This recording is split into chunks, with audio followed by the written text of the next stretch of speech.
No, come on, man. I don't like him. I don't like that offense. Oh, 100%. I like Kirk Cousins. I'll fight everyone on this. He's one of these guys that I'm a big believer in. Who would we have ranked higher right now? Are you serious? You don't actually believe that. Hey everyone, welcome into the Fantasy Pros Football Podcast. I'm your host, Bobby Sylvester, joined as always by Mike Teglier. Give us a follow on Twitter and Instagram if you don't already. We're at Mike Teglier NFL and at Bobby Fantasy Pro. Tags is on Instagram in a different name though. He's at Mike Teglier. I'm at Bobby Fantasy Pro there. Tags, how's it going, buddy? I mean, we're coming off the show where we did Fantasy Feud, and there's a price to pay apparently, because the last question in that show had to do with who would play me in a movie. And our social media team decided to go onto Twitter and put a poll up there. Danny DeVito was one of the answers, and it's the winning vote right now. I think there's like 2,000 votes on it, and Danny DeVito is leading by a landslide. And I said that if that happens, I am not going to show up on the podcast next week. And I'm holding true to that, Bobby. I'm not going to be here next week. Wasn't it like 95% voted? It was Danny not DeVito? 95. It was like 60, 61 or something like that. But it's still too much. It doesn't matter. Danny DeVito is like the exact opposite of me. So Tags, you're right. Tags is a really big, strong, hunky dude, and it was you guys did it. You guys did him wrong. So you know what? You blew it. He's not going to be on the podcast next week. Nope. I'm going to have a lot of fun. I'm still going to make fun of him a ton, but Tags won't be here to defend himself. Enjoy it, Bobby. Yeah. Okay. So we've got a fun show today. First of all, there's no guest. This is a throwback show back to the times when it was just Tags and I. We're going to have a lot of fun, lots of razzing. But really, I looked at Tags' list. There is not much to razz him about because we're talking sneaky upside plays, and I really like Tags' taste on these type of players. I've got 10, Tags has 10, so we've got 20 combined. First of all, before we get into all that, we've got a contest going on right now. We're giving away a signed Davante Adams Packers jersey. You can check out the details at fantasypros.com/contest. It's really easy to enter. It takes like 30 seconds. You need to go to either Apple Podcast or Stitcher, leave us an honest review, take a screenshot of that review, and then send it to us at fantasypros.com/ wait a second, I do this every time, at contest@fantasypros.com. And also, this contest ends July 31st at the end of the night, so please make sure to get your entries in as soon as possible. Again, we're giving away a signed Davante Adams jersey. You can check out the details at fantasypros.com/contest. And of course, we're able to do all these contests thanks to Pristine Auction. You guys are going to love Pristine Auction if you haven't already used it. I mean, Tags, how many things do you probably have in your office from that site? Well, it's funny you say that. I was actually shopping on there yesterday. I got two. Me too. I got two different framed Michael Jordan pictures, and they were. I'm not kidding, Bobby. One's like I think one's like 18 by 24, and it's a framed picture. It's not signed, but it's just a framed picture of the final shot that Jordan took against the Utah Jazz. And I'm calling it the final shot because, well, the Wizards doesn't count. Right. But that I think I had it for like $50. I mean, it was That's awesome, man. A crazy deal, and it's framed and everything, so it's awesome.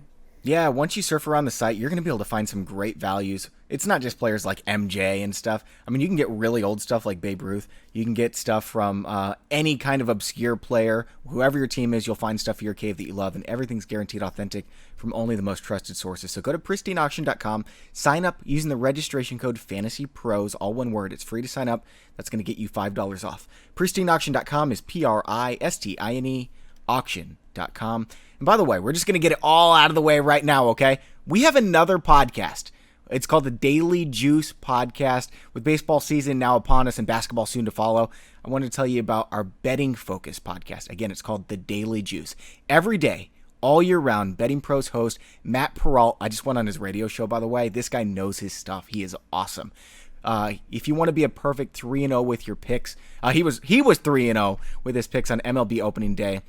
He's going to spend 15 minutes sharing his insight and picks on each day's most notable bets across all sports. That includes NASCAR, UFC, MLB, NBA, NHL, and of course the NFL. The Daily Juice podcast is available on all major podcast platforms, and you can also listen to it at bettingpros.com/dailyjuice. Again, that's bettingpros.com/dailyjuice. Matt is so awesome. Tags, have you had the pleasure to talk to him yet? I have not. Matt and I follow each other on Twitter, but we've never actually talked on a podcast, so I'm looking forward to that. He knows his stuff, man. He is super, super sharp. Speaking of baseball, I did watch. I watched like 2 innings yesterday. It was really weird watching baseball with nobody in the stands, and isn't it? It's just an odd experience. And I saw what the NBA was doing too, in terms of like having the boards like all around, like blocking the stands so you can't see it. It's just like it's so so surreal living in 2020 and seeing how sports are playing out. And football is like, is there a home field advantage anymore in football? I think that there is if you have to travel really far. Like going to Seattle, that's always difficult. If you go into Denver and you're playing in that elevation, that's extremely difficult. Yeah. Besides that, maybe not too much. I don't know. Tags, I don't want to talk about baseball like much longer. I know that it would drive you crazy, but since you brought it up, it is so crazy. I just saw a graphic saying, imagine seeing this a year ago, and it's like Mookie Betts signed a 12-year extension with the Dodgers. Mike Trout might play this season, like the best player in baseball. And then it says, the Blue Jays will not be playing in Pittsburgh. Like, can you imagine seeing that a year ago? Because they're from Toronto. By the way, the Blue Jays don't even know where they're going to play. It's opening day today as we're recording this. It's just absurd. We found out yesterday when the first game started how many playoff teams there were going to be. 2020 is just, we're so quickly desensitized to it. It's crazy, man. It is nuts, man. But I'm just happy there's sports back. I mean, in the end, we'll take a little bit of awkward or odd sports than no sports at all. That's exactly right. All right, dude. You ready to talk about some sneaky upside players? Yeah, for sure. All right. Now, these are in no specific order. We're just going to run through the list. We've each got 10 of them. Tags, who do you want to start us with? I mean, I'm going to start with a layup here. And, some of these guys, they're going to have their ADP, like the upside is baked into their ADP. And this guy is, and that's why it's not really a shocker to hear that Kareem Hunt's on here. But Kareem Hunt is someone that a lot of people talk about his role last season, and they say that, well, he's going to be flex viable every week. And just because, he was racking up the receptions and this and that. But I think a lot of us are guilty of it ourselves to just look at last year and then think about things like that. But we have to remember, Kareem Hunt, he didn't play until week 10. He had no idea about the offense because he couldn't even be around the team for a while. Then on top of that, we have a brand new offense coming in with Kevin Stefanski. We have no idea how things are going to shake out. We don't know how they're going to use Nick Chubb and Kareem Hunt. But what I can tell you is that Kareem Hunt was actually much, much, much better than Nick Chubb last year in the red zone. Once they get on the goal line, Nick Chubb, I posted this on Twitter the other day, is that he had 16 carries inside the 5-yard line. He had -9 yards on those carries.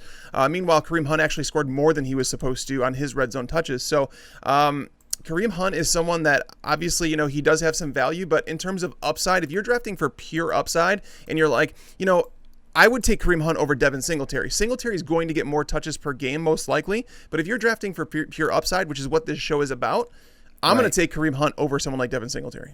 I agree with that, man. Yeah. So what is his upside? Could Kareem Hunt, even with Nick Chubb, be a top 15 fantasy football running back? I think it's possible because I do think that Stefanski wants to run the ball an awful lot, and Kareem Hunt's extremely talented. He does catch the ball out of the backfield. I don't anticipate them running a whole lot of 3 wide receiver sets, so you don't have to project a whole lot of targets. Well, if they do, couldn't Hunt just move into the slot?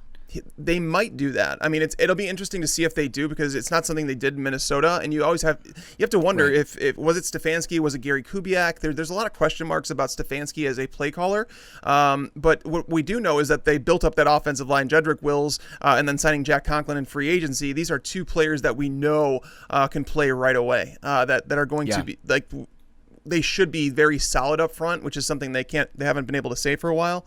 Kareem Hunt, even if Chubb is on the field, I think Kareem Hunt could finish as a top 20 running back. But if for whatever reason, like Nick Chubb, let's say COVID strikes or an injury or whatever the case, and he misses, Kareem Hunt is an every week must start, like top 5 play. I agree, top 5 play. I think he has more upside than Nick Chubb, and a lot of people got upset when I said this on Twitter because it's like, hold on a second, Nick Chubb's the starter. But can Nick Chubb actually be a top 3 fantasy football running back? I don't think so because in the 10 weeks that Kareem Hunt was gone last year, Nick Chubb had 37 targets. That's not going to cut it. You can't be an elite, I'm talking like elite of the elite fantasy football running back with 37 targets in 10 games. Kareem Hunt, meanwhile, would be a true 3-down, bell cow, game script proof back.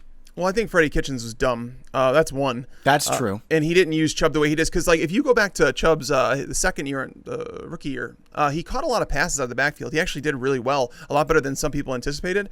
But if Kareem Hunt were to miss time, I do think that Nick Chubb would absolutely have that top 5 upside, the same as Kareem Hunt. But both of them, they just happen to have 2 extremely talented running backs. Because I think Chubb's better on the ground in terms of 1-2 down work, and then Kareem Hunt might be a little bit of an upgrade as a receiver. But they kind of wash each other out in terms of these Chubb's upside is limited, but you're paying for him. He's going as like a late first round pick, early second. I'm not paying it. Kareem Hunt, you obviously don't have to pay that much for him. So, by the way, in the 7 weeks that Kareem Hunt was back, 87 PPR points for Kareem Hunt, 89 for Nick Chubb. They were number 17 and 18. I'm not paying for Chubb. I am paying for Hunt. And if anything happened to Chubb, as you mentioned, Tags, Kareem Hunt would be a top 5 rest of the season fantasy football running back. Yep. These are the kind of upside plays that I absolutely love. Yeah. All right, here's my first one. I've got a running back as well. This is someone we've already seen him achieve this upside. It was when he was behind a very good offensive line with the Los Angeles Rams. In the 2 years he was behind a crap offensive line, guess what? He was extraordinarily inefficient. It's not because he was a bad player in those years. It's because running backs, the scheme, the volume, the surrounding talent matters so much more than the actual talent. Now, a player like Saquon Barkley can do it no matter what the surrounding talent is, right? But Todd Gurley, it was pretty apparent he really lived it up when he was behind that offensive line. Now he gets a major upgrade at offensive line. Now, the Falcons aren't a great offensive line, but we could see him returning to that volume that we know he can have. Last year, they just stopped passing the ball. Towards the end of the season, they started giving the ball a ton, and guess what? He was really good again. Mm-hmm. He looked a lot better down the stretch, because at the beginning, I was like, he doesn't look like the same Todd Gurley. And as the year went on, he looked better and better. So I don't know if it had to do with the lack of work in the preseason. I don't know. I can't answer that. But what I do know is that Todd Gurley was the first running back since 2003 to finish as the RB1 back-to-back seasons. So I mean, clearly the guy is uber talented. Last year, he just wasn't targeted a whole lot in the passing game, and the Falcons have zero competition for him. So if you're drafting for upside, if you take Todd Gurley in the 3rd round, I have zero issue with it. Is there some risk? Sure. A lot of the guys we're going to talk about today are going to have some risk involved, and that's why, it's considered an upside play. It's not the safest bet, but Todd Gurley, if he stays in the field for all 16 games, he's going to finish as a top 12 running back. I mean, he was RB14 last year with missing a game. He had more fantasy points per game than Joe Mixon last year. Yep. And he's being drafted RB18, even though he gets an upgrade in the offensive line? Yeah, well, not just that. I mean, the offense in general is going to play better. Like, Matt Ryan's a better quarterback than Jared Goff. They have Julio Jones. They have Calvin Ridley. They have Hayden Hurst now. And Gurley he caught 31 passes last year. He's a touchdown machine, dude. For whatever reason, they didn't target him in the passing game. Devonta Freeman played 14 games last year. Do you know how many receptions he racked up in those 14 games? 59 of them. Yeah, it was a lot, dude. Almost double what Gurley did. And they're losing Austin Hooper, who had a ton of receptions. Yeah, he was on pace for, I think, 110 targets last year. So there's plenty of targets to go around here. It's why I think we talk about Calvin Ridley. We talk about guys like Hayden Hurst. And we're talking about Todd Gurley. This Atlanta Falcons offense is going to have passing volume, and that's where you score a lot of your fantasy points. So you're exactly Todd Gurley, right. So what's his upside, man? In this offense, could you see him being a top 5 fantasy football running back, maybe even top 3? I was about to say top 5 because Gurley, I mean, as the years have gone on, I do an article that I released a couple weeks ago, and it's which running backs were better, worse than expected in 2019. And based on where they get their touches on the field, the touches they get, all those things, they have an expected fantasy score. And Todd Gurley he ranked, I think it was number 1 in 2017, and then in 2018 it went to I think he was number 12, and then last year he was like towards the bottom of the league. So it was really bad in terms of like overall. He wasn't as efficient with those touches, and under Dirk Cutter, I'm not going to be totally ignorant to this fact that Dirk Cutter's teams just don't run the ball very well. They don't run the ball a lot. I want to say, I was going through those numbers the other day, and I think the stat was that Dirk Cutter he's coached teams for the last 8 years, and I think one of them ranked in the top 20 for rushing attempts. So his teams just don't run the ball a whole lot. But I think that's also good for Gurley because then he'll get more targets. Exactly. That's where I think the value has to come from with Gurley. Yep. Here it is. Cutter has coordinated or coached 8 different teams since 2012. Just one of them finished better than number 24 in rushing yards. Right. That's crazy. That is nuts. But Todd Gurley back in 2017, 64 receptions, 788, bunch of touchdowns. We know he can get it done through the air. Let's see if Atlanta uses them that way. And I want to remind you guys, when we're talking, he has a chance to finish top 5. That is upside. That is not what we're projecting. I mean, Tags, what do you have him ranked? Like RB14? I've got him RB13. Yeah, that's I believe I have RB14 right there. And I'm teetering in that RB13 to 15 range, but that's where he belongs, and that's a high 3rd round pick. I agree with that. And his ADP is RB18, so he's a good value. Now, Tags, the last guy you talked about, Kareem Hunt, we said if anything were to happen to Nick Chubb, he would have a ton of upside. And that's what a lot of this is going to be is, if an injury happens with these later round picks, and the next guy that you have has unbelievable upside. And I just want to say this before I introduce the player, okay? One of the things that I love most about you, Tags, I love that you're an incredible, smart fantasy analyst. I love that you're a great guy.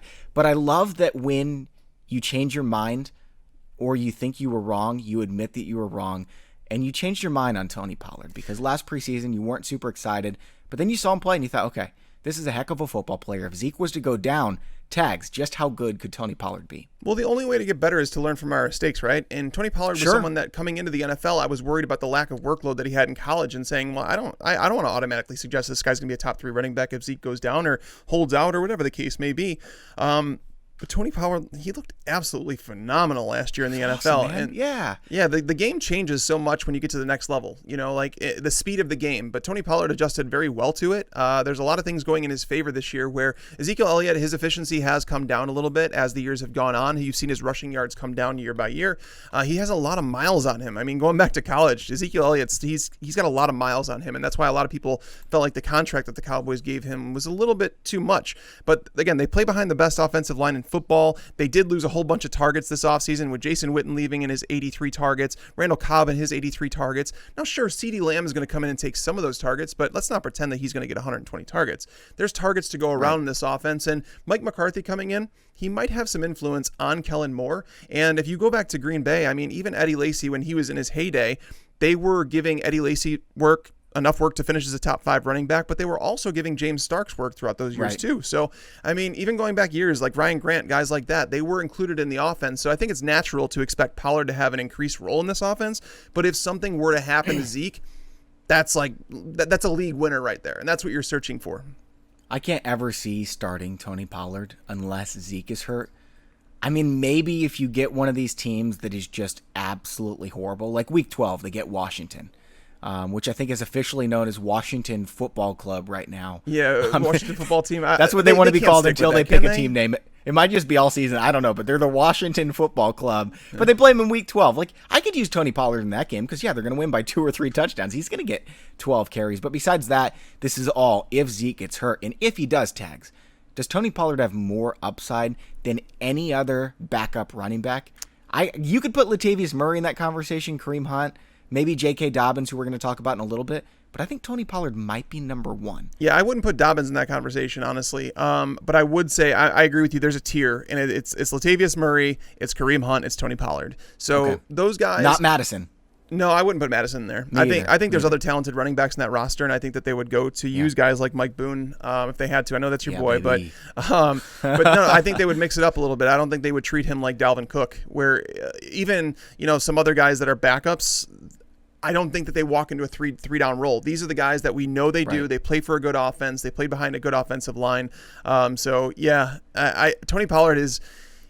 The question is, how high do you draft him, Bobby? Because rankings are one thing, like projections are one thing, but drafting these guys is a completely different one. Because I'm not taking a chance. I'm drafting him early. He's RB 47 in ADP. Mm-hmm. I'm taking him around RB 35. This is one where you don't mess around, in my opinion. Yeah, I'm looking as soon as Ronald Jones comes off the board, for me, it's Tony Pollard time.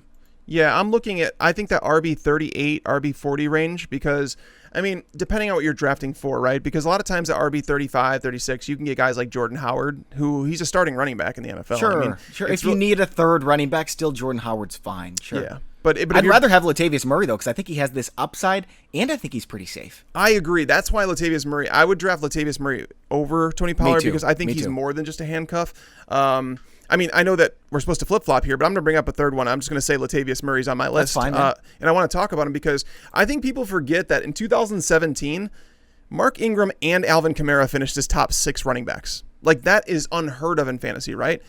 But this is the way it is with the Saints. The Saints always, it's almost like the Patriots, except you don't have the guessing game of like 4 different running backs, the Patriots. You have 2. That's it. Right. Outside of Alvin Kamara and Latavius Murray, are you worried about Ty Montgomery? I'm not. I think he's actually the handcuff to Alvin Kamara, though. But those 2 are going to produce this offense, Michael Thomas, is he going to get basically 200 targets again? No. Drew Brees is now old. He's up there, I think 41 years old now, Drew Brees. He's starting to check down a lot more. Latavius Murray was the RB1 when Alvin Kamara was out last year.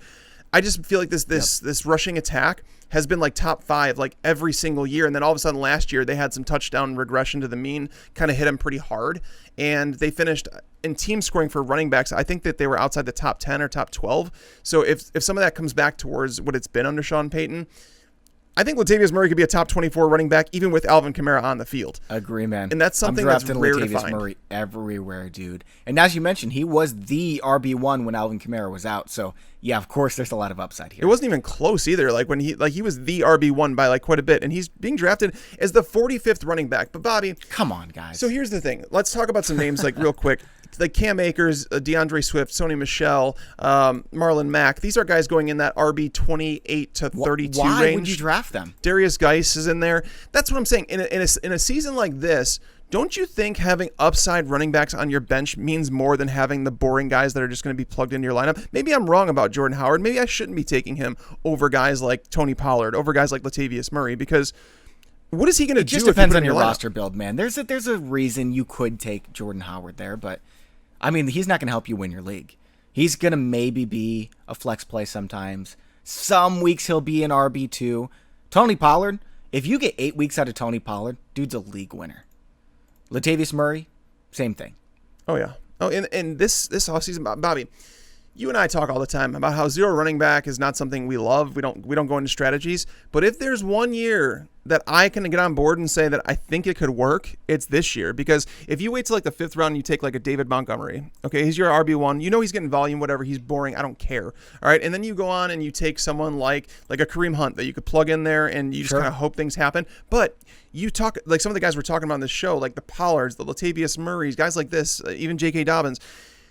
You get these guys on your bench, and like this year more than ever, there's going to be running backs missing games, and it might not even be COVID. You're gonna have an RB1 like every once in a while, man. Just pop out of nowhere and maybe one for an entire season. DFS is going to be bananas this year because that's fine. You have to be paying attention on Sunday morning because it might not be COVID. So the thing is, COVID tests take time, obviously, to go through, and these guys are going to get tested all the time. But if they walk into the stadium on Sunday morning and they have a temperature over a certain threshold, I can't remember what the number is, they are going to be ruled inactive and they have to leave the stadium. If that happens, it's like if you have all these high upside guys on your bench, suddenly you're going to have a problem choosing who you're going to start. It's like, wait, do I start Nick Chubb or do I start someone like Tony Pollard? Because Tony Pollard is starting that day. It's just those are the questions you have to think about and like play out these scenarios. I mean, it's not like the flu's going away. It's not like ear infections or bronchitis or rotavirus or norovirus or STDs are going away. Like, players are going to have these things, and they're going to be ruled out from the game, and everyone's going to be like, wait a second, this guy was supposed to play. Oh, wait, I need to pick up Darrington Evans right now. Yeah, we got to be paying close attention, and we're going to help you out with that, no doubt about it. We'll step up our ball game big time. For sure. All right, man. So you did 2. I'm going to do 2 now. Let's see here. I'll go with I only have 2 running backs on this list because I feel like a lot of the guys that we always mention, Murray, Pollard, I knew you were going to talk about them, and they're my 2 favorites. Yep. I really like Madison. I really like Darrington Evans. I like Chase Edmonds a little bit. Damian Harris, which I feel like is not sneaky at all just because he's going to, by the time we draft, he's going to be the starting running back, I think, and he won't be sneaky. But the other name that I have, and he was also on your list, but I had to use him, is J.K. Dobbins. Just because, I mean, we're talking about the team that just broke the single season rushing yard record. And they did it in 2020. Is Lamar Jackson going to continue running at this rate? I don't know. We've never seen this in NFL history. It's possible. But more likely, I think his rushing gets clipped back a little bit. And we saw Mark Ingram, a 30-year-old, succeed in this role last year in flying colors, right? And J.K. Dobbins does everything at this stage in his career better than Mark Ingram maybe ever does. So I'm taking J.K. Dobbins just in case he just flat out steals the job in one of the best the single best rushing offense in football. I think it's possible he steals the job. I really do. I mean, you had the injury to Ingram down the stretch last year, and he had to be like basically shut down. And there's some red flags about Mark Ingram. 100%, 31 years old. There's a lot of red flags, right? And then Dobbins was a guy they had a first round grade on. Here's my issue though. Mark Ingram was fantastic last year, like absolutely fantastic. There was just one game all year where Mark Ingram topped 16 carries. And the reason that happens is because they believe in a timeshare there. They want to mix it up. Despite they were also blowing people out. Well, right. But despite Mark Ingram playing the way that he did, they felt the need to give Gus Edwards and Justice Hill 12 to 15 touches per week. Sure. So my issue with the whole thing is that even if Mark Ingram loses the starting job, they're going to involve him. He's going to get 10 to 12 touches per game. That's true. And then Sure. Gus Edwards is going to get a couple here and there, maybe Justice Hill. There's a lot of question marks there. And then so if Mark Ingram misses time, we could say that Dobbins goes into the role that Mark Ingram had last year, and they're going to mix in Edwards and Hill, which is fine. But again, Mark Ingram was super efficient last year in terms of like how many touches he had and where he was at on the field when he got those touches. He was projected to be the number 23 running back, but he finished number 8. So Dobbins, I'm a little hesitant with, but where he's going in drafts, is it baked into his cost? Because his draft cost has started going up. Like he's at RB 42 right now, which isn't crazy high, but I think that's going to continue to go up to RB 38 range. And I couldn't take someone like him over Latavius Murray or over Tony Pollard. Okay, I was just going to ask you that. So you would prefer Latavius Murray and Tony Pollard because I agree that Tony Pollard and Latavius Murray have bonkers upside more than J.K. Dobbins. Yeah. But I think J.K. Dobbins has a chance to steal the starting job, whereas Latavius Murray doesn't. It's a good question, and you have to figure that out. Like, how much is that worth to say that he could potentially steal that job? I'd love to have all three of them, man. You give me Kareem Hunt, J.K. Dobbins, Latavius Murray, Tony Pollard, Alexander Madison. I'm not kidding. I want those 5 running backs and 2 starters from the first 2 or 3 rounds. Yep. And I'm stoked, man, because I'm going to get an RB1 out of those 5. For sure. All right, let's see here. So I said J.K. Dobbins. Let's move on over to wide receiver. Tax, I just posted this the other day, and it blew my mind, man. So I was looking at the best 5-game stretches. I did this for running backs back a while ago. Actually, I did, I think, 8-game stretches. And Raheem Mostert was near the very top, right behind, I think, Derrick Henry and Christian McCaffrey, and then it was Raheem Mostert. Now, I looked at the 5-game stretches for wide receivers just because this was how much time we got to see Breshad Perriman play. So you have Chris Godwin at the top. He was amazing for a while. Michael Thomas, Tyreek Hill, Amari Cooper. You see a trend? All these absolute studs. Mike Evans, A.J. Brown. You remember him at the end of last season. Marvin Jones is in there, by the way. And Breshad Perriman was one of only 12 guys to have over 90 half PPR fantasy points on a 5-week stretch. It was the only 5 weeks he was on the field for the majority of the time, and he was balling out. It wasn't just Jameis Winston throwing the ball up. Breshad Perriman on tape was making some serious plays, man, and he has a chance to be the wide receiver 1 for Sam Darnold, who, mind you, last year came back from mono. He missed a little bit of time. When you come back from mono, Tags, I don't know if you've ever had mono, dude. Yep. You feel like crap for the next year. Sam Darnold was playing through that. He came back a little bit too soon. Remember, it was kind of dangerous, like for his life to actually play. And then he had nobody to throw to, and he was still fine. He was all right, man. And this might be the number 1 wide receiver. Remember, Perriman's a former first-round pick, extraordinary athlete. I don't think he's safe by any means, but I want to buy a lottery ticket just in case. So there's a few things I worry about with Perriman. Obviously, he's been passed from team to team. This is his 4th team in 4 years. So teams have moved on from him, and that just doesn't happen with young talent. The Jets didn't believe in him a whole lot. They gave him a 1-year deal. It's kind of like, whatever. It's kind of what's been happening with Breshad Perriman. And did he make the most of his opportunity? Yeah. I mean, Jameis Winston's willing to chuck it up, and he was willing to run under it, you know. But my issue is that this whole offseason, he hasn't been able to work out with Darnold. That's a real problem. He hasn't learned the offense. You know, Adam Gase's offense is bad enough as it is, but not even learning it is another issue. True, too. And then you go into the fact that so my wide receiver strength of schedule is different than everyone else's. What everybody else does is they look at, last year's numbers and they say, okay, which were the best teams and the worst teams, and then they spit it out, strength of schedule. What I did is I went through the cornerback units of every team in the league, and I ranked them, and then I put them in tiers, and I said, okay, this gets a score, and I went through it. The Jets have the absolute worst schedule in the NFL for perimeter wide receivers. Really? And yeah, so it's really rough. So even though I like Denzel Mims a bit as a player, but I'm not going to draft him this year. I think this is another Jamison Crowder season because in the slot, he's going to get a lot of those nickel cornerbacks, and those matchups don't really matter as much. So, sure. Unfortunately, and Darnold loves slot receivers for what it's worth. He has, yeah. So, I mean, that's the part where I understand the appeal with Perriman, but there's just so much red tape to get through in order to find that the chance that happens. Now, is there, a 5 to 10% chance? Maybe, but I think that there's better Hail Marys that you could take in your draft. ADP 67 right now for wide receivers. So are you telling me you would rather have someone like Hunter Renfrow, No. Larry Fitzgerald, N'Keal Harry? Harry, yeah. I'd take Harry over him. You would? Okay. Yeah. I mean, I guess Harry has some upside, but actually, who I should have brought up? I don't know why I didn't think of him. Antonio Brown. Tags. No, he's I not. would rather have him than Breshad Perriman. I know he just retired, guys, but would you say, Tags, there's a 20% chance he plays? Because if he plays, he's a wide receiver 2, maybe a wide receiver 1. And there's nobody else in this range who has a 20% chance of being a wide receiver 2. I don't think he's playing. And on top of that, like, this is what we talked about. I agree. I don't think he is, like but there's a chance. It's like AJ Green last year, right?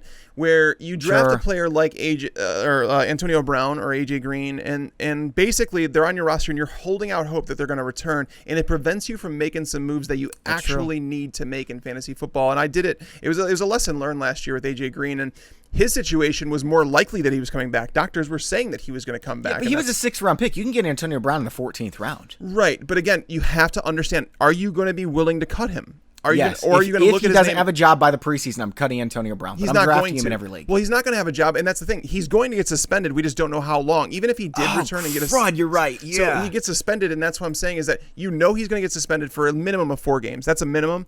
And then it's like, okay, do you want to hold on to him during that time? Especially with the league the way it is, you might have to literally rotating in and out players off your bench because of what's going on in the world. So I can't draft someone like Antonio Brown. I get the appeal, I really do, but. All right, let's go with your next name. Let's keep it moving. Are you going TJ Hockenson here? That's exactly who I'm going to talk about, is because, I think people forget just how, rookies are not supposed to produce in fantasy football. They're just not. Tight end rookies. Yeah.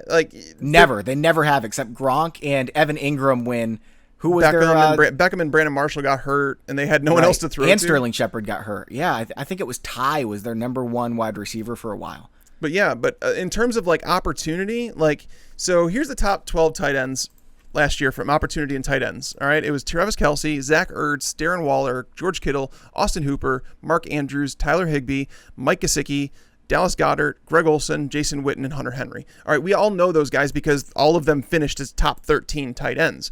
Had TJ Hockenson played all 16 games, he would have ranked 12th on that list ahead of Hunter Henry. So that's the opportunity he got in his rookie season. So if you basically say, all right, we're going to expect progression, we're going to expect him to be a lot more efficient because he was horrendous in 2019. But again, he was a rookie tight end. This offense, outside of Kenny Galladay and Marvin Jones, who Marvin Jones has been injured quite a bit, but outside of those two, Danny Amendola, is that who's going to be eating up a lot of targets over the middle of the field? I'd rather be throwing at Hockenson. And clearly drafting him at number 8 overall like they did, last year, they like TJ Hockenson. And if you're going to look, if you're late in your draft and you're taking that whole streaming tight end approach and you want to grab someone that has potentially top 8 upside with one of your final picks, TJ Hockenson fits the bill.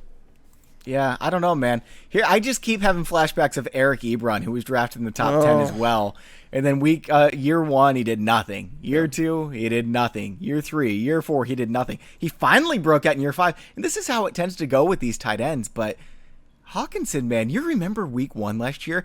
All of the Hockenson truthers were like, we were right. Suck it, Tags. And then he did nothing. I don't know, but he's got a lot of talent. I can totally see it, man, especially in this offense. I think that's a good call, buddy. Yeah, I hope so. I've got another second-year tight end. He's my only tight end I have another tight end too. But this tight end, Irv Smith, it's the same kind of thing. It's like, okay, after Adam Thielen and maybe Justin Jefferson, if he's ready, who else do they have to throw to? Nobody. I know Kyle Rudolph is still there too, but when you watched Irv Smith on the field last year, he's a superior talent to Kyle Rudolph. He's going to take over this year, and I'm saying he might be the number 2 receiver in this offense. It's possible, but I don't know if they're creative enough. I think that they're a no-nonsense approach. Zimmer wants to play good defense. And who's going to call plays for them this year? Kubiak's the guy. Okay. He's going to be calling the plays, and he wants to run the football. Now, granted, they're not going to run the ball as much as they did last year. They're not going to throw the ball fewer than 450 times like they did last year. There was a whole lot of reasons because Kirk Cousins was extremely efficient. Dalvin Cook was ridiculous. The defense was decent, but that defense is kind of going through some growing pains and flipping over. So I do anticipate more pass attempts, but the question is Kyle Rudolph, if he's still there, I think he just crushes the potential upside.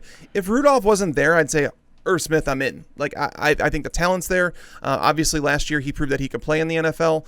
They're short on passing options, but if Kyle Rudolph's still on the field and they're still paying that guy 4 years, $36 million, sure, he's going to be on the field. And that's the problem with Irv Smith is that with Rudolph there, I don't know how much upside he has. I would rather take someone like Hockenson, obviously, just because he's the guy.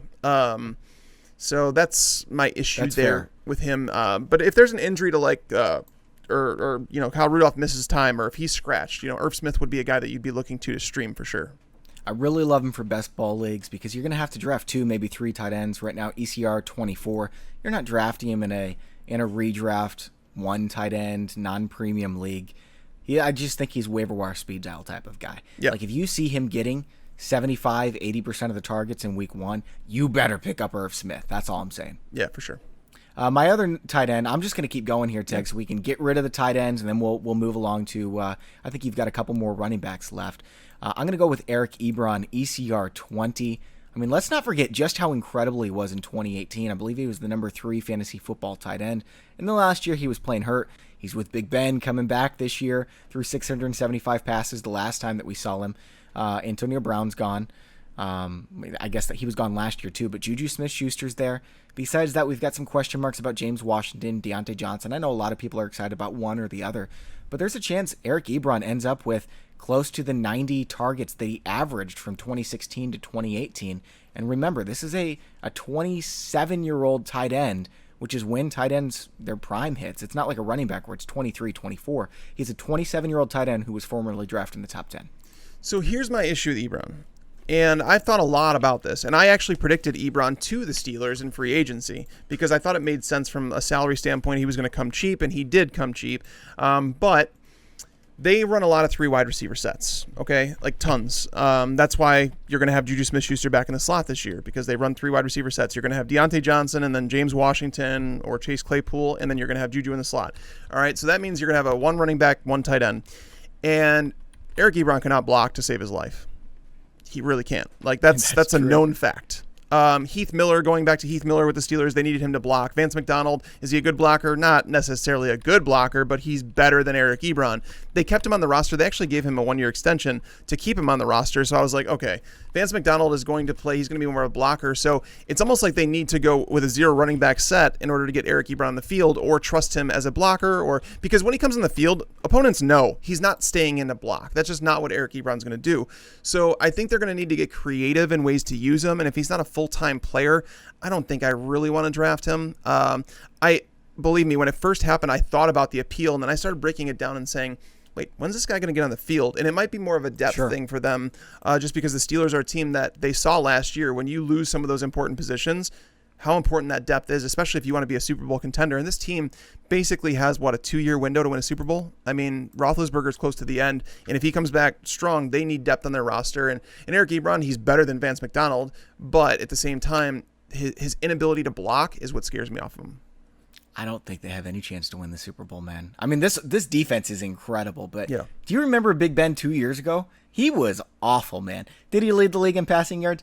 Yeah, he threw 675 passes. If Jacoby Brissett threw 675 passes, he'd lead the league in passing yards. He had some great weapons, too, with Antonio Brown and Juju Smith-Schuster, but he was a dog turd out there, man. He was bad.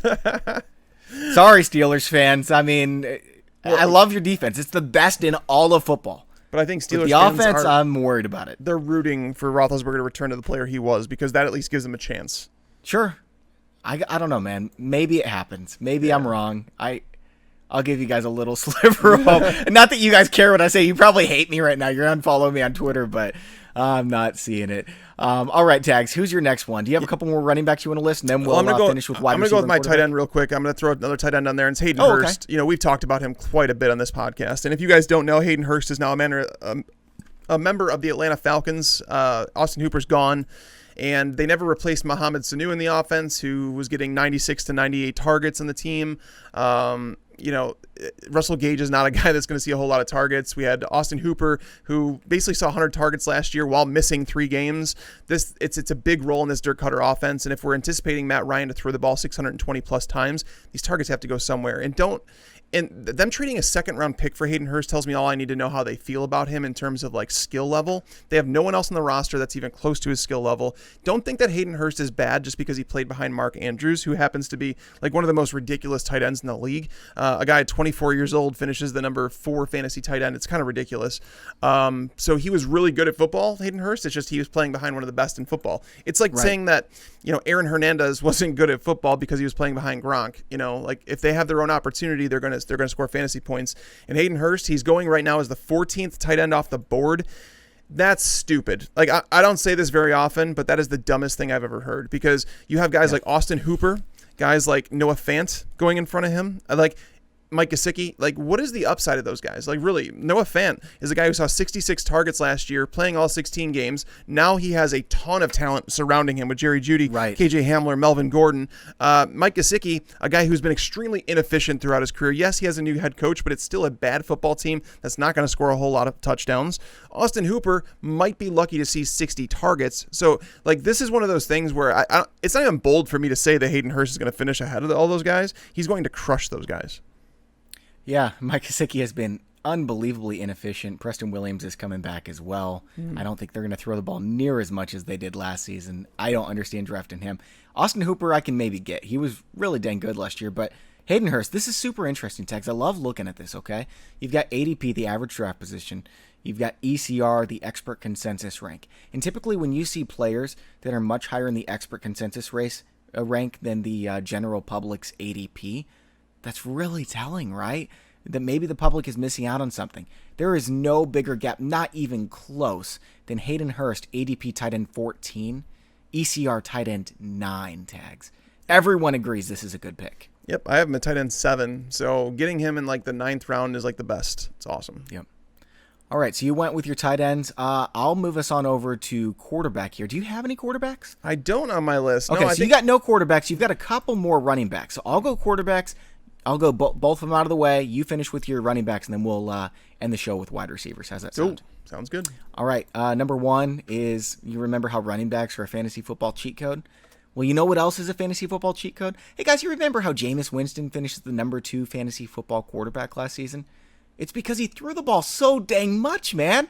Gardner Minshew and the Jacksonville Jags are going to be playing from behind all season. They have one of the worst defenses in the NFL, maybe the worst. Gardner Minshew might throw the ball 600 times. He's got no competition for his job. And guess what? He runs the heck out of the ball, too. He was the number 2 scrambler in football last year, and he didn't even play the full season. It's a quality fantasy football player. I'm not saying he's a franchise piece that you build around. Maybe he'll be one of these guys that gets shuffled around as a starter from team to team here and there. But from a fantasy football perspective, I think Gardner Minshew tags has sneaky upside. So my question to you would be, what is upside? Because, like, is it top 12? I'm talking about for a 2-quarterback league. I'm not saying that he can finish top 5. Dude. But yeah, I think he has a chance to finish top 10, man. I don't think that that's his upside. I think that he could finish in that QB 13 to 15 range. I think that's probably where I say, because do we anticipate them finishing inside the top 24 scoring offenses? No, man, that's not happening. Okay, so here's a stat I have. I'm a Jags fan. That's not happening. So Bob, here's a stat I have for you. Over the last 7 years now, this goes back, there have been 96 quarterbacks to finish top 12. No quarterback, none, has come from an offense that was not a top 24 offense in terms of fantasy points per game over the last 7 years. So therefore, it's impossible unless the Jags offense finishes top 24 in scoring, which I don't think any of us project.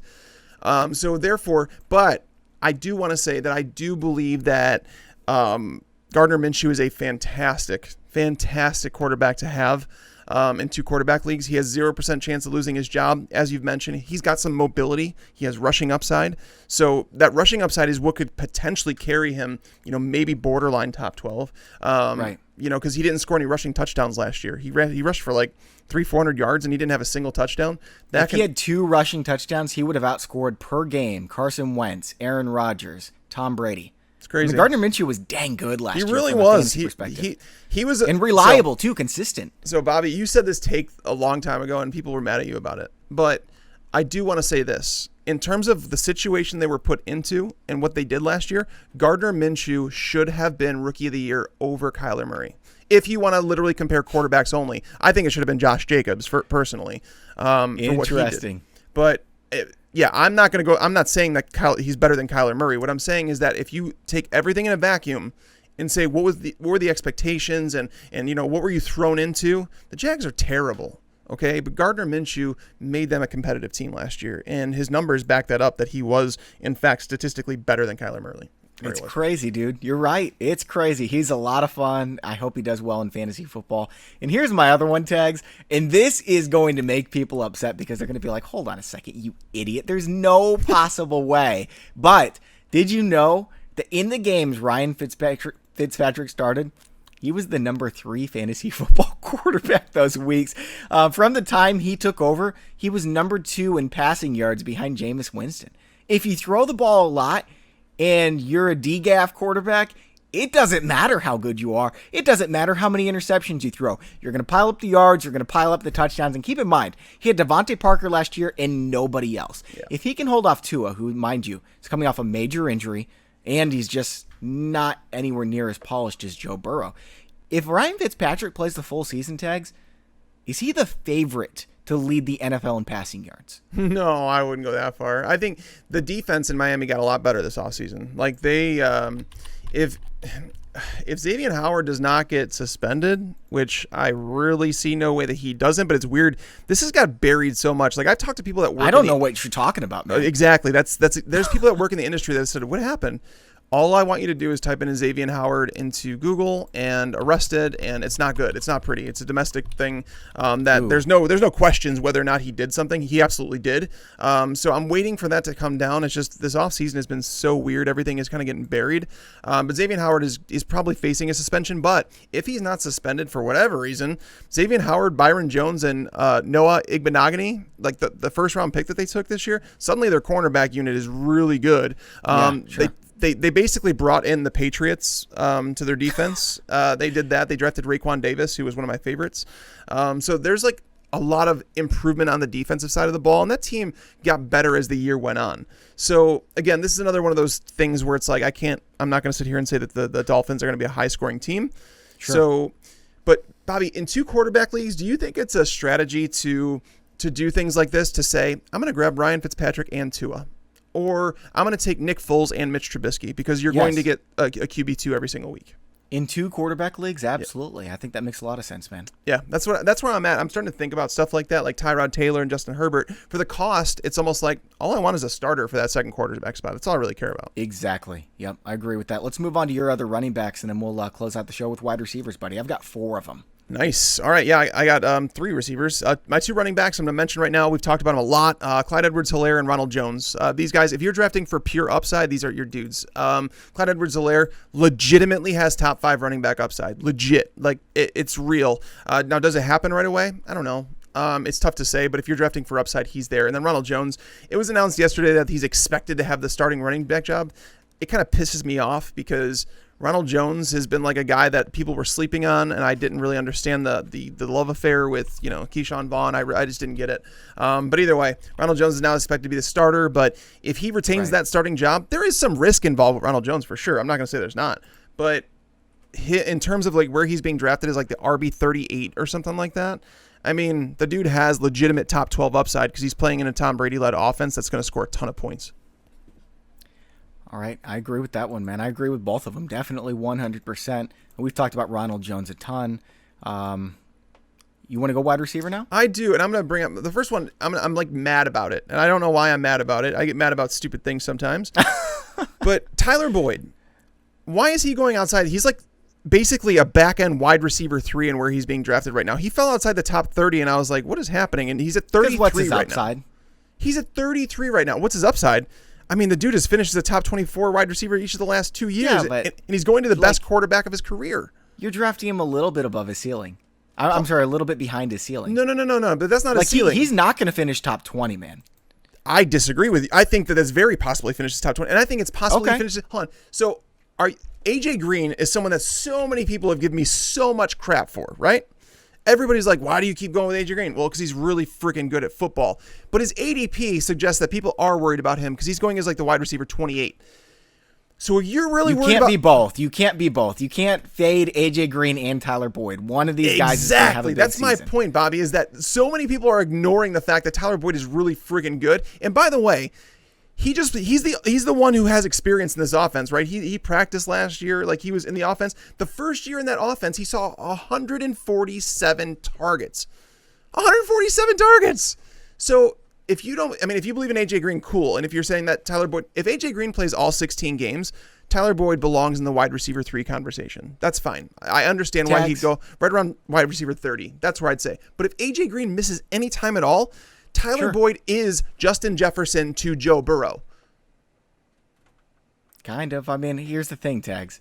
He didn't have AJ Green last year, and I get it. Joe Burrow's an upgrade, no doubt about it. He didn't have AJ Green last year. Do you know how many times they passed the freaking ball last year? Oh, he wasn't efficient either, dude. Like Tyler Boyd was not crazy efficient last year. He was actually like the opposite of efficient. He finished wide receiver 23 overall, but in terms of fantasy points per game, number 31, man. He was behind Sterling Shepard, Golden Tate, John Brown, Marvin Jones. That's not exciting to me, man. That was without AJ Green. AJ Green's back, dude.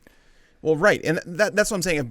If Green is like healthy all the time, yes, Boyd is 100% just a wide receiver 3. That's fine. But then what that tells me is that people are not making up their mind here. They're missing value somewhere. And I think Boyd presents that upside. And by the way, if you go back to 2018 when AJ Green was in the lineup, Tyler Boyd actually had better stats. Now, again, that was with Dalton. It was with a different coach, so I don't want to harp on that. But what I'm saying is that he may actually benefit from AJ Green's presence because, well, AJ Green just demands attention. So that's true. Yeah, Boyd is so good at running into space too when the quarterback's in trouble. For sure. I don't know if there is a single player in the league who's better at running into space than Tyler Boyd and finding an opening. And he's a big slot receiver. That's why I think Justin Jefferson's a perfect comp for him because it's like, Tyler Boyd 6'2", 203 pounds. Jefferson was that guy. Jefferson's faster, not a monster. He's not particularly yards after the catch type of guy like Boyd has been. But Boyd has been improving every year and now has the best quarterback of his career and has experience in the offense. Whereas AJ Green, this will be his first game in this Zach Taylor offense. So, I mean, yeah, again, if Green's healthy, Boyd is still a wide receiver 3, which I have him I'd say right around wide receiver 30 is where he should go if Green is healthy the entire season. But if you're doubting AJ Green, you need to move Tyler Boyd up your draft board. Tags, for my first wide receiver, what if I told you that there was a wide receiver in the games he started, he was a top 10 fantasy wide receiver, and then he came back for the NFL playoffs, and he was the number 1 receiving option for the best quarterback in football. Do you know who I'm talking about?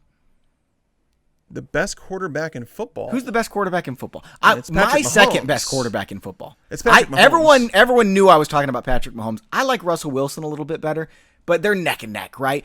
Patrick Mahomes, best wide receiver in the playoffs, was Sammy Watkins, Tags. And when he played, he was awesome last year because he got so many targets. Wide receiver 5, Tags. What's his upside? I have an article. This isn't the days when we're drafting Sammy Watkins in the 3rd or 4th round. Former top 5 pick, mind you. No, we're drafting him in the last round, man. You can get Sammy Watkins, who led the Chiefs in receiving yards last year. Yep. In the playoffs. Well, if you were to basically take names out of the equation, and you say we have the best quarterback maybe of all time, right? Right, sure. Right, it's Patrick Mahomes, right? Like, whatever. Say we have the best quarterback out there, and you're anticipating him to throw for 40-plus touchdowns, 45 maybe. I think no way, not happening. I think touchdowns are going to actually be like much higher this year. If you go back to like the last time the NFL had any sort of no offseason, it was like over 10 years ago. Quarterbacks threw for tons of yardage. Tons. And I think defenses suffer more than offenses do. So Mahomes, if you're anticipating that, and you take the names out of the equation and say, hey, you're going to get a full-time wide receiver in this guy's offense, a guy that is the number 2 option in the offense. If you go by targets, there's no way. Target snaps, whatever metric you want to do, he's the number 2 wide receiver in this offense behind Tyreek Hill. Travis Kelce kind of too. Well, right. I mean, he's tight end, but wide receiver. Sure. Yeah. But either way. Regardless, Mahomes is going to support 3 guys, maybe 4. No, right. But people are drafting Mecole Hardman like he's going to overtake Sammy Watkins. If he doesn't, and Mecole Hardman wasn't used a lot in college either, and Andy Reid didn't use him a lot last year, despite Tyreek Hill missing quite a bit of time, despite Demarcus Robinson just being bad. So I'm not convinced. I think Sammy Watkins is still the number 2 on this offense, and getting him where you are, it is well worth a dart throw. Just saying, you know what, I will take him, especially in like a best ball format. Yeah. Sammy Watkins is like a no-brainer for me. So, yeah, where he's going is the wide receiver 50. Yeah, I'll take him. I thought you were going to push back on this one, man. I'm No. glad to have you on board. Sammy Watkins and Corey Davis for the win. All right. Doesn't Corey Davis have a little bit of DeVante Parker to him? He has so much DeVante Parker to him, man. Yeah, he does. Extremely talented wide receivers that it just didn't go like DeVante Parker. People hated him for a lot of reasons, but a lot of reasons were playing for Adam Gase. But Corey Davis, he's a dude that I'm buying in Dynasty. He's a lot cheaper than he used to be, but I'm still buying him. All right, Tags. We each got 2 more wide receivers. Why don't you give us one? I'll give my final 2, and then you can close this out. Marquise Brown. I mean, I think that's. I mean, what's his upside? I don't think he has wide receiver 1 upside. I think it's like a Deshaun Jackson type player where he can be a high end wide receiver 2 that is going to give you some really, really big boom weeks. Just because they don't throw the ball a whole lot there. But Marquise Brown coming off the foot surgery last year. If you want pure upside, understand that this dude can carry you like as your wide receiver 3, which is where he's being drafted. And that right now he's currently the wide receiver 32 right in front of Tyler Boyd. Massive upside. It's like Will Fuller type upside that you're getting at the wide receiver 32, and a guy that is playing with Lamar Jackson, who was obviously phenomenal last year, and a guy who can buy time in the pocket and keep looking downfield for someone like Marquise Brown. So if you're drafting for upside, Marquise Brown's got it. You know, Marquise Brown, you said he might have wide receiver 2 upside because he's like Deshaun Jackson. Tags, Deshaun Jackson's second year in the league, he was the fantasy football wide receiver 4, buddy. Wow. Woo, but I don't think man. anybody really wanted to play him as a wide receiver 1 though, because he was so up and down. But that's right. It's like the same thing with Tyreek Hill though. I mean, exactly. Yeah, this is like a Tyreek Hill light. You know what's crazy is that people are going to be shocked by this stat when I come out with it. It's going to be the first week of August. It's going to be the boom bust and everything in between series. Tyreek Hill has finished as a wide receiver 2 or better in just 44% of his games. What? That's it. And they're drafting him as the wide receiver 4 That's like Danny Amendola range, man. It's not really that bad. No, but, you know who it's the exact same as? T.Y. Hilton for his career. Really? Stephon Diggs is 0.2% higher for his career. Who are some other guys in that range? So you have Juju Smith-Schuster, which coming off a bad year, Deshaun Jackson, Kenny Galladay, Steve Smith. So they're good receivers, but they're not guys who are legitimately, they're not the top end ones. Like AJ Green has been a wide receiver 2 or better in 59% of his career games. Oh, dang, man. That's literally the 5th best number that I have since 2000. Like, are we really drafting Tyreek Hill over Chris Godwin? People are taking him over Julio Jones, and it blows my mind. Oh, what? Tyreek Hill's ADP 3 for wide receivers? By comparison, guys, Julio Jones has been a wide receiver 1 42.4% of the time. Oh, man, what a stat, dude. He's so good. He's amazing. Do you think he's the best wide receiver in football still? He's the best wide receiver I've watched. I mean, I loved Calvin Johnson when he played. He was a different type of wide receiver, but Julio Jones is a specimen. And that's the best way to put it. Like, he's an alien. Like, he's a guy you're not supposed to be built like he is. And I admire it. And it's like there's certain people you just watch and you admire, like, wow, like you're 6'3", 220 pounds, dude. Like you're not supposed to be that fast and move that sharp. You know what I mean? It's like Calvin Ridley, but 5 inches taller. You know what I mean? Like 4 inches, something like that. But still, he's just ridiculous. All right, I got 2 more names. Man, I can't believe Tyreek Hill's going number 3, dude. That's nuts. All right, my other 2 names, you just mentioned him, DeVante Parker. DeVante Parker, guys, after Preston Williams went down, was the number 2 fantasy football wide receiver. Now, Williams is coming back. He's coming off a pretty major injury. But Parker was amazing, man. And he's got Ryan Fitzpatrick chucking to the ball. Now, he started slow because Josh Rosen was the starter for the first 4 weeks. But once Fitzpatrick took over with his DGAF attitude, it was all DeVante Parker, man. And he's going like wide receiver 20 right now for someone, 23, for someone who already showed us he can be a top 5 fantasy football wide receiver. DeVante Parker, I mean, it was kind of remarkable what he did last year. A guy that we always believed in. I didn't think that he would show a ceiling of where he did finish. But I'm happy for him. But now at the same time, the changing of the offense is a big deal. Chan Gailey has favored guys over the middle of the field like slot receivers, and that's why a lot of people are predicting a breakout for Mike Gesicki because they're saying, well, he's not a tight end, he's a slot receiver. Well, I mean, Albert Wilson's technically their slot receiver. Are they going to use Gesicki in that role? I mean, they're throwing out last year's numbers that he was in the slot this much. Albert Wilson was hurt. It was a different offense. Like, we don't know how they're going to use these players, but if there is one consistent factor here, it's that DeVante Parker is still on the team. He's valuable, and I said that I'm going to move him up my draft board if Ryan Fitzpatrick is starting, and It seems right now very likely that it's going to be Ryan Fitzpatrick because, with no preseason games, a lot of these rookies, they're going to be shoved down. Like, you can't rush those guys into action. It can actually ruin them as a quarterback, and you don't want to do that, especially with someone like Tua. So, yeah, I mean, I like DeVante Parker quite a bit. Here's a couple guys he finished better than in fantasy football last year. Amari Cooper, Mike Evans, DeAndre Hopkins. He was 1 fantasy point behind Julio Jones, Tags. And we're drafting him wide receiver 23. That's pretty crazy. I mean, I know people are talking about Preston Williams coming back, and Preston Williams, for the record, Preston Williams did a lot of his damage when Josh Rosen was the quarterback. So apparently there was a connection between those two, and it makes sense because, again, it goes back to the whole Ryan Tannehill, A.J. Brown connection that those guys were working with the backups because, as you guys know, A.J. Brown was not a starter when the year began, so he wasn't playing with Mariota, whereas Corey Davis was.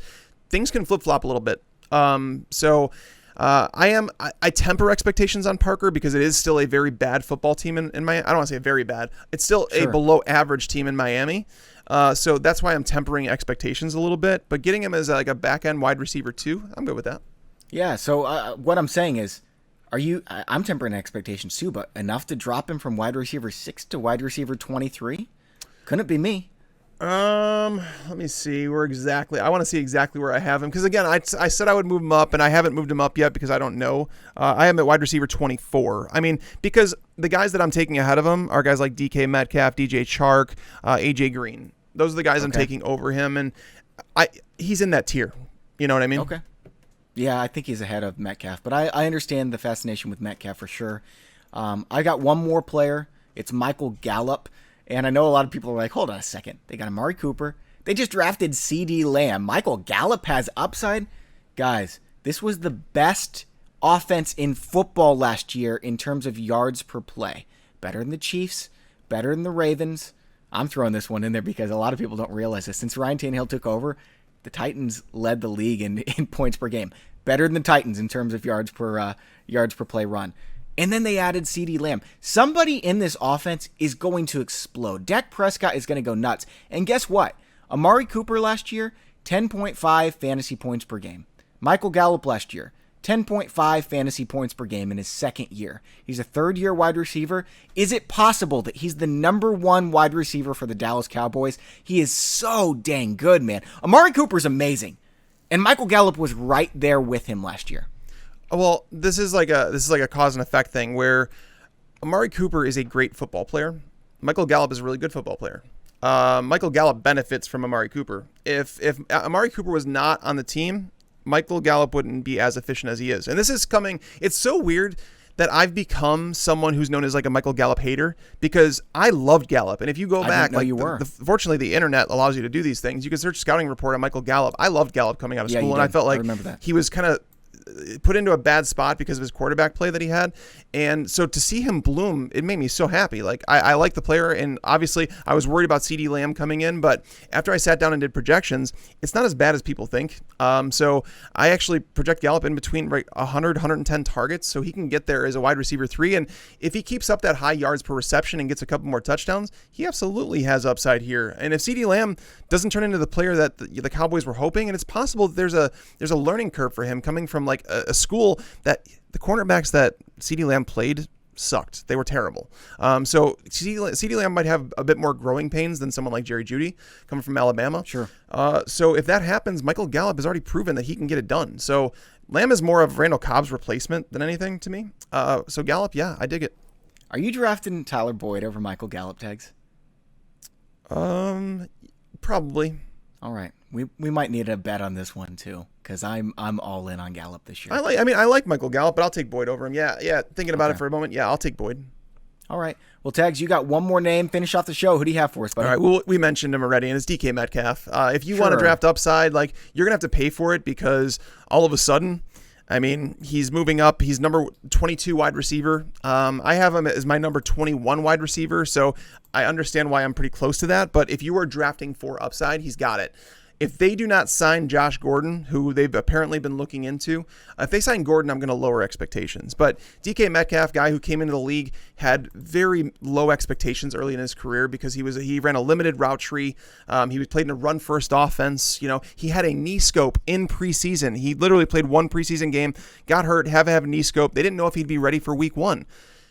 But yet he posts 60 plus yards or more than 60 yards in I think it was 9 of his games last year. That ranked 11th among wide receivers. He went on to break the rookie record in the playoffs with 160 yards against the Packers. Like, DK Metcalf is a really, really good football. Or not against the Packers, was it the Eagles who was against? But either way, DK Metcalf is a physical specimen, and on top of that, he's smart as hell. You want to know why? He's been working with Russell Wilson this offseason. Those two are posting videos about them working on like their corner end zone drills and things like that to get DK Metcalf more, almost get those two more together on the same page when they're in the red zone, which, I mean, Russell Wilson's always efficient to his wide receivers in the red zone. So just know that they're working together. It's smart on DK's part. Obviously, the sky is the limit for him. Like, he absolutely has a top 10 wide receiver ceiling. Tyler Lockett is a guy that's going to be kind of stuck in his role that he gets, and that's fine. He's still a wide receiver too.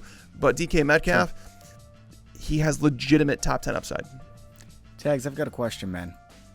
This is going to sound crazy. I love Doug Baldwin. He was awesome. Tyler Lockett's a great football player. Mm-hmm. Is DK Metcalf the most talented wide receiver Russell Wilson's ever played with?